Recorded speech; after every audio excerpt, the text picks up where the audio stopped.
Bonjour, je me présente Amel Chikaoui, je suis originaire de Lyon, scientifique dans l'âme. J'ai décidé d'accompagner les entreprises issues du secteur industriel. J'ai créé ma société Risk M, Risk en anglais, et M pour Management. Je mets du coup à disposition des valeurs très spécifiques comme mon engagement et ma capacité à relever des défis, mais surtout l'unicité dans les pratiques pour pouvoir accompagner les entreprises à anticiper les risques sur plusieurs niveaux, que ce soit sur le plan environnemental, sur le plan industriel, mais également sur le plan organisationnel et managérial. Lorsque j'ai commencé dans le domaine de l'environnement et de la sécurité, en tant que salarié, j'ai pu visualiser et surtout repérer un certain nombre de manquements, notamment en ce qui concerne la gestion de certains projets, l'anticipation aussi de certains problèmes. Et du coup, Riskem est là, dans ce sens-là, pour accompagner les sociétés, leur apporter des solutions, surtout des outils clés en main pour pouvoir appréhender certaines situations et surtout anticiper un certain nombre de risques. Voilà Amel, ça va être à toi.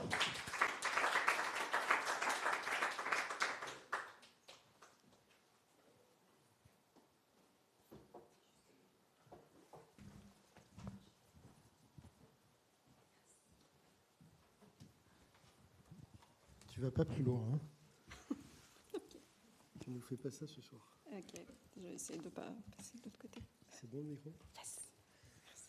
Alors on change de thème. C'est moi qui me cassais la figure du coup. Puisqu'on va passer à une question simple aussi. L'inclusion est-elle un effet de mode? Bonsoir, je m'appelle Amel, j'ai 39 ans. Selon la science, je fais partie de l'espèce humaine. D'après la génétique, je suis une femme. Mes origines indiquent également que je ne suis pas du type caucasien. Je suis une scientifique évoluant dans un secteur typiquement masculin. Alors, je vous retourne la question que l'on m'a posée si souvent. Dans quelle catégorie m'inclure quand l'inclusion elle-même semble être une frontière? Alors, dans quelle catégorie me mettre? Scientifique, humaine, femme? Il faut choisir. C'est un peu comme si on me demandait « alors, vous préférez le thé ou le café ?» Pour ma part, un bon Earl Grey avec une petite touche de lait d'avoine et un carré de chocolat. Parce que oui, on peut être plusieurs choses à la fois. La vraie question, ce n'est pas dans quelle case je rentre, mais pourquoi je devrais choisir. Si je devais me mettre dans une catégorie, ce serait celle des gens qui pensent que la science, comme l'inclusion, a tout à y gagner en embrassant la complexité plutôt que la simplicité. En 2010, se réunissaient un certain nombre d'industriels, de responsables majeurs de l'éducation des citoyens, pour décider du sort des exclus. Un certain nombre de questions ont alors été soulevées dans plusieurs axes. Comment réduire les écarts? Comment intégrer les personnes mises de côté? Quels sont les enjeux auxquels on doit faire face? Une réponse à cette étape, une réponse à ces enjeux, une démarche globale soulevant des questions sur le plan éthique, paritaire, égalitaire, prônant l'unicité. La responsabilité sociétale des entreprises, incluant les organisations et les entreprises, tendent vers un objectif commun, gommer, effacer ces frontières, ces différences. Une démarche volontaire qui pourrait placer ces structures sur un tout autre chemin, celui du paraître, par rapport aux voisins.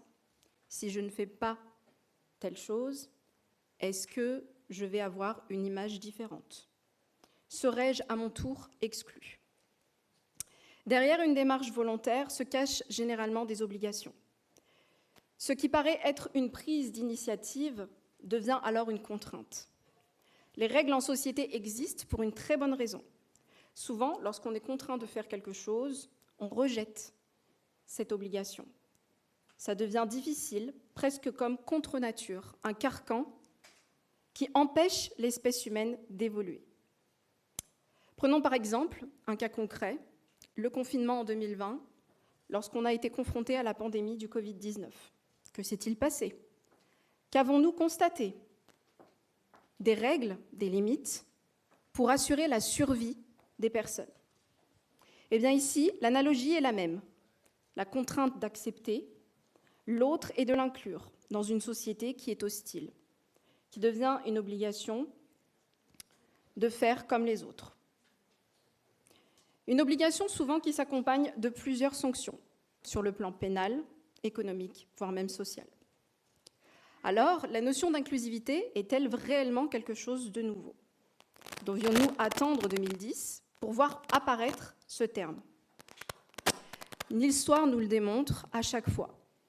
Lorsque j'ouvre par exemple mes réseaux sociaux ou alors que je m'attarde sur les médias, constamment un thème revient. La colonisation, l'immigration, comment inclure ce qui ne nous ressemble pas? Au niveau des origines, des croyances, voire même des traditions, ainsi qu'au niveau culturel. Des décennies se sont passées et cette notion revient tous les jours comme un cycle qui se répète. Quelque chose de similaire avec la mode. Depuis des décennies, on voit les choses évoluer, on s'inspire, on renouvelle, mais on ne rejette pas complètement.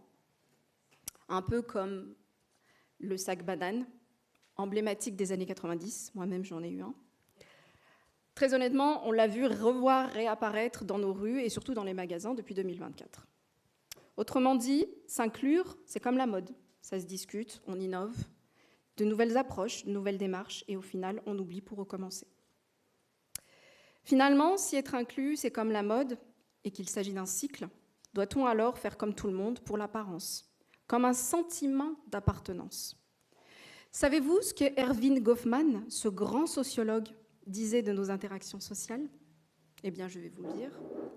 Il comparait la vie à une pièce de théâtre où chacun joue un rôle, porte un masque et suit un script pour correspondre à ce que l'on attend de lui. Prenez par exemple une réunion d'entreprise classique dans une structure du CAC 40, où le dirigeant joue le rôle de visionnaire, les managers celui des décideurs et les collaborateurs celui des exécutants. Tout le monde connaît son texte, son accessoire et surtout ses limites. Mais Erving Goffman ajoutait une chose, le vrai talent, ce n'est pas de bien jouer son rôle, c'est de savoir quand on peut enlever son masque. Moi-même, je le vis tous les jours à travers les différentes missions, les différents partenaires avec lesquels j'ai été amenée à travailler. Et dans une société, ici, on nous impose encore de faire comme les autres et de garder son masque au risque d'être exclu.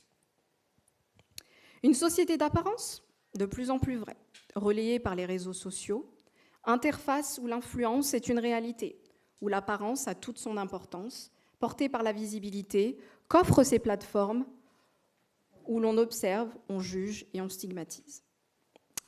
Cette connexion peut soit nous relier, nous diviser, mais surtout catégoriser. Tout comme la mode, où l'influence est éphémère, comme un effet qui disparaît et qui revient. Aujourd'hui, on suit les dictates, on oublie et on recommence. Les réseaux sociaux, c'est comme une mémoire contre l'oubli. Mesdames et messieurs, en quittant cette salle ce soir, je vous invite à réfléchir à cette question. Après tout ce que je viens de vous exposer, pensez-vous réellement que l'inclusion est un effet de mode ?